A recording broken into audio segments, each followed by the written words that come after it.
Bismillahirrahmanirrahim. Assalamualaikum warahmatullahi wabarakatuh. Selamat pagi, salam sejahtera bagi kita semuanya.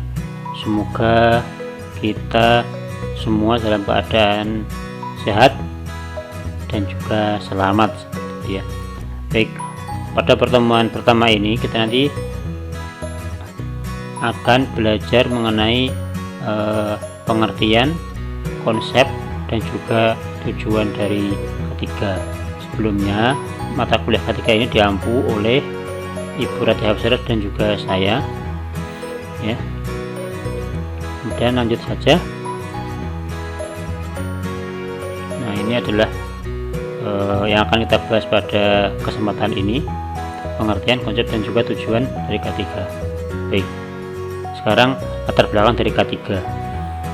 Latar belakangnya adalah, jadi di semua industri itu pasti mengandung bahaya dan juga resiko. Di setiap aktivitas di dalam industri itu selalu mengandung bahaya dan juga resiko. Misal sebuah operator produksi gitu ya, itu dalam dia bekerja dia harus menggunakan masker seperti itu ya. Bahaya dan risiko yang terjadi mungkin pernapasan akan sesak, kemudian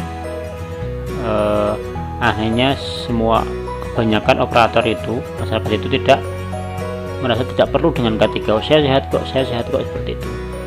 Dia tidak memikir jangka panjang ketika dia bekerja di sebuah perusahaan 5 tahun, 10 tahun, 15 tahun, 20 tahun ke depan, resiko-resiko itu mungkin saja terjadi gitu ya. Misalkan paru-parunya yang kotor, napasnya kurang panjang seperti itu. Jadi dengan adanya K3 ini kita berharap bahwa setiap karyawan itu bisa bekerja dengan baik, bekerja dengan safety, bekerja dengan benar sejak dari awal. Jangan sampai sudah kejadian ada yang kena resiko, ada yang kena kecelakaan, baru ketika diterapkan kembali. Nah, itu seringnya seperti itu ya, menunggu ada kecelakaan dulu baru ribut-ribut masalah K3. Nah, ini harusnya bisa dihindari. Lanjutnya, nah ini kalau dari K3 itu keselamatan dan kesehatan kerja ini ya. Jadi jangan kebalik, yang benar adalah keselamatan dulu, kesehatan baru kerja. Sebagian kita masih sering terbalik kesehatan keselamatan kerja, padahal selamat sama sehat itu adalah duluan selamat. Dengan selamat kita bebas dari celaka ya, sehingga kita sehat, tidak sakit apa-apa ya, seperti itu. Dan juga kerja, kegiatan untuk mencapai suatu tujuan. Nah, pengertian keselamatan kerja adalah sebuah kondisi di mana para karyawan terlindungi dari cedera yang disebabkan oleh berbagai kecelakaan dan yang berhubungan dengan pekerjaan. Itu adalah keselamatan kerja. Bagaimana poinnya adalah para karyawan terlindungi dari cedera gitu ya.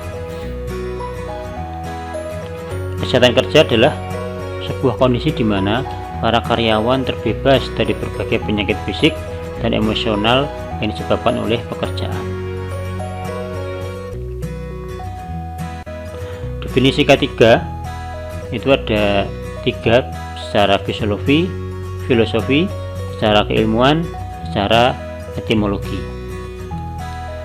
Secara filosofi, K3 itu suatu pemikiran dan upaya untuk menjamin keutuhan dan kesempurnaan baik jasmaniah maupun rohaniah tenaga kerja pada khususnya dan manusia pada umumnya, hasil kerja dan budayanya menuju masyarakat adil dan makmur. Sedangkan secara keilmuan, K3 itu adalah sebuah ilmu pengetahuan dan penerapannya dalam usaha mencegah kemungkinan terjadinya kecelakaan kerja, penyakit kerja, kebakaran, dan pencemaran lingkungan. Sedangkan secara etimologi, K3 adalah suatu upaya perlindungan agar tenaga kerja selalu dalam keadaan selamat dan sehat selama melakukan pekerjaan di tempat kerja, serta bagi orang lain yang memasuki tempat kerja maupun sumber dan proses produksi dapat digunakan secara aman dan efisien dalam pemakaian. Jadi kalau saya lebih condong ke secara keilmuan ya. Jadi K3 itu adalah ilmu pengetahuan dan penerapannya dalam usaha mencegah kemungkinan terjadinya kecelakaan, penyakit kerja, kebakaran, dan pencemaran lingkungan. Nah, jadi definisi K3 itu apa ya? K3 adalah melindungi keselamatan dan kesehatan para pekerja dalam menjalankan pekerjaannya melalui upaya pengendalian semua bentuk potensi bahaya yang ada di lingkungan tempat kerja. Ya, intinya adalah kita pengen bekerja dengan baik, benar, tidak ada kecelakaan kerja. Ya, dengan cara apa? Kita harus mengenali potensi-potensi bahaya yang ada di lingkungan kerja kita. Ya. Jadi kecelakaan kerja itu terjadi, ya, mayoritas terjadi karena struktur tempat kerja yang tidak baik, ya. Jadi kecelakaan kerja itu terjadi karena struktur tempat kerja yang kurang bagus. Selain itu juga ada faktor manusia juga ya yang lalai gitu ya. Tapi sebenarnya dua itu ya, antara tempat kerja yang kurang layak, yang kurang bagus, sama dengan faktor manusia. Nah, ini yang harus kita garap. Jadi kalau permasalahan pertama karena suatu tempat kerja, bagi kita harus mengetahui ya, potensi bahaya dalam kerjaan kita itu apa aja. Nah, potensi bahayanya apa aja, kemudian cara menanggulanginya seperti apa, kemudian langkah kedua adalah bagaimana kita bisa membudayakan K3 di tempat kerja kita dengan baik. Jadi kita melakukan K3 itu bukan berdasarkan karena ada audit ataupun karena disuruh oleh atasan kita, tapi itu memang sebuah perilaku kita, sebuah budaya kita agar bekerja dengan baik dan benar, yang selamat, seperti itu ya. Ini adalah konsep dasar dari K3. Ada yang namanya teori domino ya. Jadi kecelakaan terjadi itu karena adanya kekurangan dalam lingkungan kerja atau kesalahan tenaga kerja itu. Jadi ya, pertama adalah lingkungan kerja, yang kedua tenaga kerja sendiri. Nah, ini contoh teori domino ya. Akibat dari lemahnya kontrol, artinya sudah ada aturan-aturan mengenai K3 tapi tidak dikontrol dengan baik, tidak dilakukan dengan baik ya. Ini menyebabkan program tidak sesuai, tidak berjalan ya. Akhirnya apa? Dalam bekerja itu tidak sesuai dengan SOP, sering terjadi perbuatan yang tak aman, kondisi tak aman gitu ya. Jadi perbuatan itu mengenai manusianya, kondisi itu meliputi lingkungan kerjanya gitu ya, sehingga terjadi insiden atau kecelakaan kerja ya. Insidennya itu bisa apa aja ya, bisa jatuh dari ketinggian, bisa kesetrum, kebakaran dan lain-lain, sehingga bisa menimbulkan sebuah kerugian ya, kecelakaan, kerusakan seperti itu. Dan kerugian ini sangatlah disayangkan gitu loh ya. Bisa kerugian materi maupun nyawa mungkin kalau ketika tidak dilakukan dengan baik seperti itu. Padahal kondisi di awalnya adalah hanya kontrol gitu ya. Seorang atasan tidak mengontrol bawahannya bagaimana dalam bekerja dengan baik seperti itu.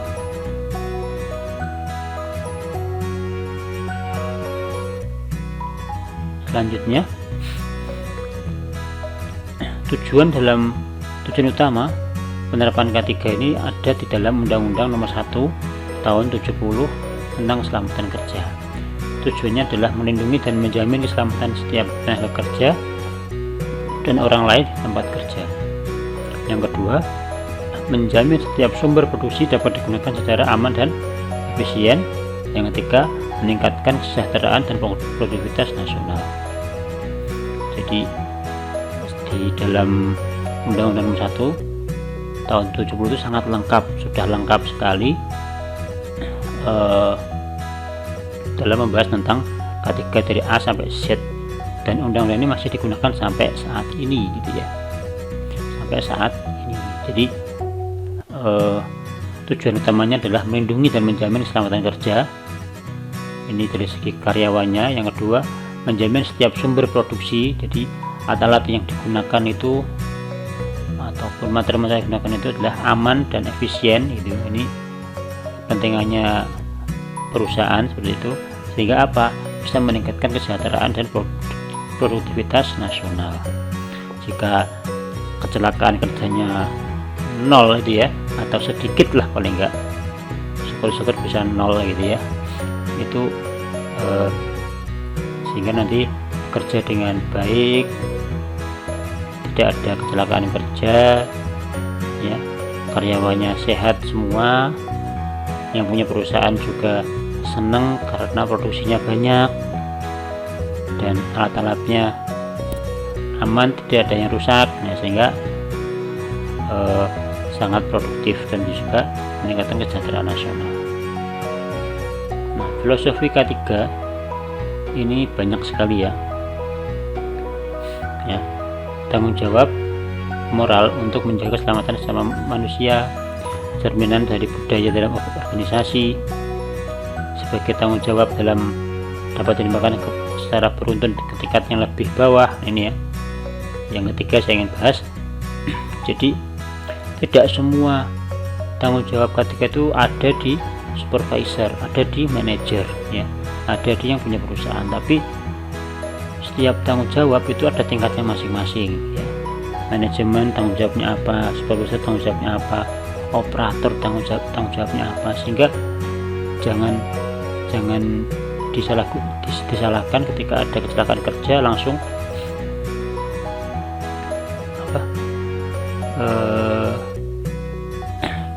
operator yang disalahkan seperti itu. Padahal ya semua mempunyai andil ya, semua mempunyai andil. Jadi ada tingkatannya seperti itu. Jadi kalau kenapa sih kok ini terjadi kecelakaan kerja gitu ya, ya mungkin karena operatornya human error ya. Kenapa kok operatornya human error? Ya lemahnya pengawasan. Kenapa lemahnya pengawasan? Ya mungkin karena aturannya tidak ada. Nah, jadi bagaimana semua bagian dari sistem manajemen di perusahaan itu mempunyai peran dan juga andil dalam K3 ini gitu ya. Nah, ditanamkan dan dibangun melalui pembinaan dan pelatihan. Ini K3 harus ditanamkan dan dibangun melalui pembinaan dan pelatihan. Jadi setiap 3 atau 6 bulan sekali biasanya dalam perusahaan itu ada yang namanya refresh K3. Jadi seorang ahli K3 ya, dari departemen HSE ya, departemen SHE sama aja sebenarnya, departemen K3 itu melakukan refresh K3. Dia mempresentasikan bagaimana seharusnya bekerja yang baik dan benar seperti itu. Terus dia mempresentasikan petunjuk-petunjuk bahaya yang dari kerja itu apa aja. Nah, itu melalui pelatihan. ada training, diskusi seperti itu. Tempat kerja yang baik adalah tempat kerja yang aman, ya, tempat kerja yang aman. Jadi kalau di tempat kerja kita rapi sekali tapi nggak aman gitu ya, misalkan nggak ada sama sekali tapi nggak ada sama sekali gitu kan, tetapi banyak tool-tool ya, yang diletakkan tidak pada tempatnya, itu tetap aja itu nggak aman seperti itu. Prinsip ketiga adalah semua kecelakaan dapat dicegah karena kecelakaan ada sebabnya. Jadi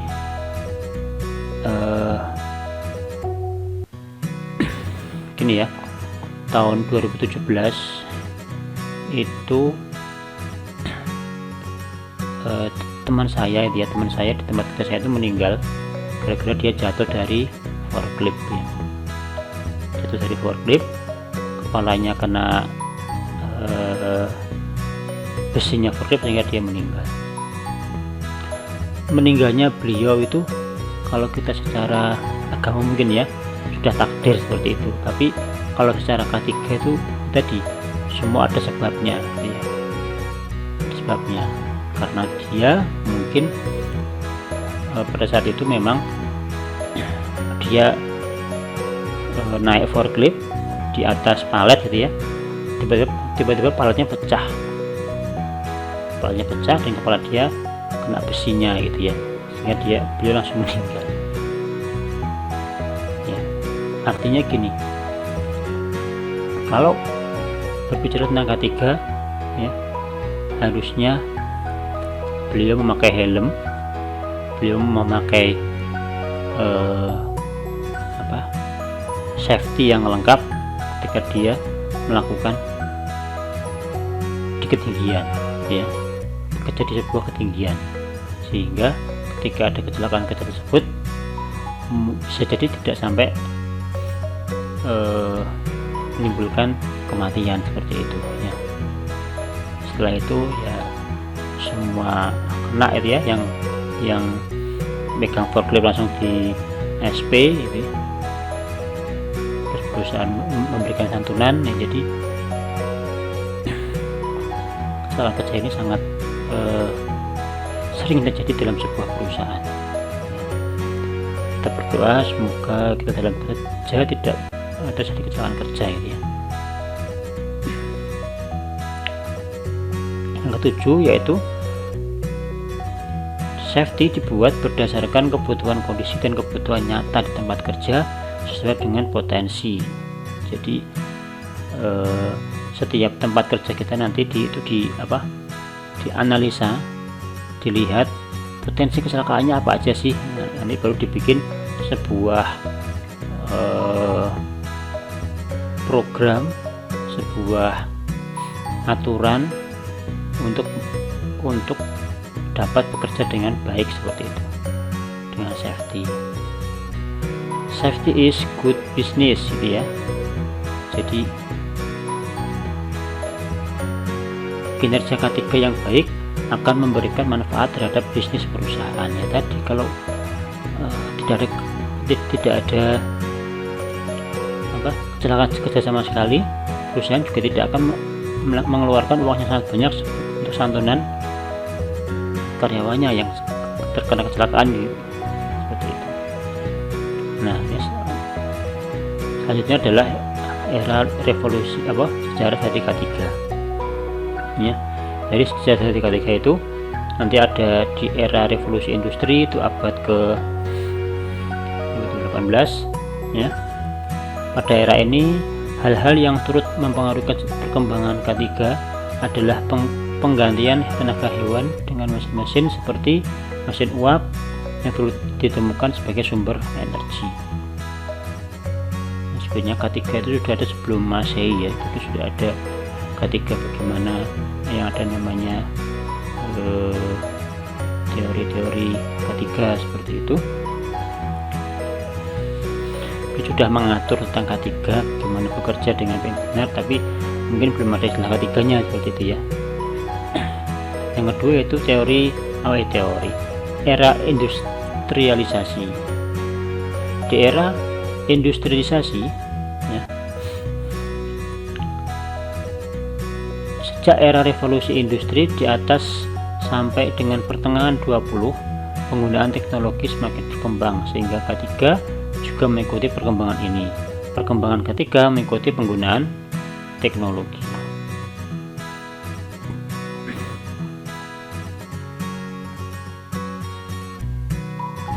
Misalkan sekarang ini adalah banyak mesin-mesin canggih itu sudah menggunakan komputer, sudah menggunakan robot, ya, sudah menggunakan robot dalam bekerja. Ini menjadi perlu kita modifikasi ke depan agar orangnya selamat itu ya. Pekerjaan yang rawan, pekerjaan yang rawan kecelakaan itu ya hendaknya sebisa mungkin jangan dilakukan oleh manusia gitu, dilakukan sama robot saja, sehingga jika terjadi kecelakaan kerja gitu, jika ya karena robotnya bukan manusianya kan gitu, robot bisa dibuat lagi, kalau manusia kan susah. Yang ketiga, era manajemen nih, keterpaduan semua unit kerja seperti safety dan masalah lingkungan dalam sistem manajemen juga menuntut adanya kualitas yang terjamin baik dari aspek input maupun output. Jadi di era manajemen saat ini perusahaan dituntut untuk memiliki ya departemen K3 dan juga melaksanakan K3 dengan baik. Ini ada dalam ISO ya. Jadi ada sertifikasi ISO 9000, ISO 14000, ISO 18000, dan ini ISO ini penting untuk didapatkan sebuah perusahaan ketika dia mau meningkatkan kredibilitasnya ya. Jadi dipaksa sekarang di era manajemen, perusahaan dipaksa untuk menerapkan K3 ya. Ini bagus ya. Di era-era mendatang gitu ya, K3 itu mungkin tidak hanya difokuskan pada industri ya, mungkin dari kita bekerja, masyarakat umum ya, itu sudah bisa menerapkan K3 ya. Yang paling simpel lah, kita di rumah kita gitu ya, kita bisa melihat potensi-potensi bahaya itu apa aja, kita data, kita list, kita analisa, oh harusnya seperti ini loh biar tidak terjadi kecelakaan kerja. Misal ya, ketika kita ngepel lantai gitu ya, ngepel lantai masih basah ya kan, masih basah, kita mungkin bisa memberikan tulisan lantai masih basah, tolong hati-hati gitu mungkin ya. Itu bisa juga. Kalau nggak gitu nanti anak kita ataupun keluarga kita lewat nggak tahu itu sudah dipel apa belum, udah kering apa belum ya, lewat jatuh, kecelakaan kerja gitu ya. Jadi banyak hal yang mungkin kecelakaan itu bisa kita hindari dengan cara mengantisipasinya. Nah, ini peraturan keselamatan kerja itu sebenarnya ada di nomor 1 tahun 70 undang-undang, sudah sangat lengkap sekali ya. Kemudian peraturan Menteri Tenaga Kerja,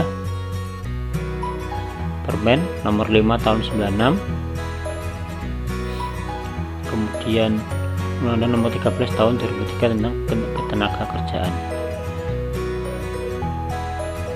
Nah, prinsip K3 ya. Yang pertama, semua pekerjaan bisa dikerjakan dengan selamat. Yang kedua, kecelakaan pasti ada sebabnya dan penyebab kecelakaan harus dicegah dan ditiadakan. Itu ya prinsipnya ya. Semua pekerjaan memang mengandung resiko, tetapi semua pekerjaan itu bisa dikerjakan dengan selamat ya. Kemudian jika terjadi kecelakaan itu pasti ada sebabnya, dan penyebab kecelakaan harus dicegah atau ditiadakan agar tidak terjadi kecelakaan kerja ya, dan kita menjadi selamat dalam bekerja. Nah, upaya bekerja dengan aman dan selamat ya. Yang pertama, kita harus mengetahui pekerjaan yang akan dilakukan, harus mengetahui langkah dan tahapan pekerjaan tersebut. Yang ketiga, mengetahui bahaya-bahaya yang mungkin terjadi. Kemudian yang keempat, mengetahui cara mengendalikan terhadap bahaya tersebut ya.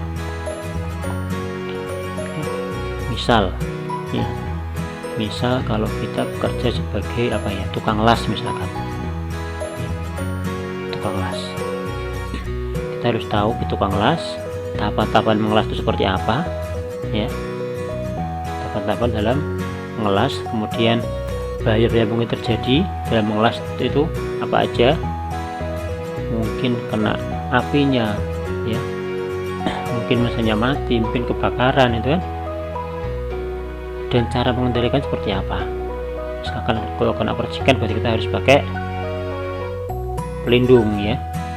Nah, kalau bisa menimbulkan kebakaran, kita bisa menggunakan hidra itu ya. Hidra di samping kita ketika ada potensi api itu kita sempat pakai hidra. Nah, mengapa sih kita harus repot-repot dengan K3 gitu?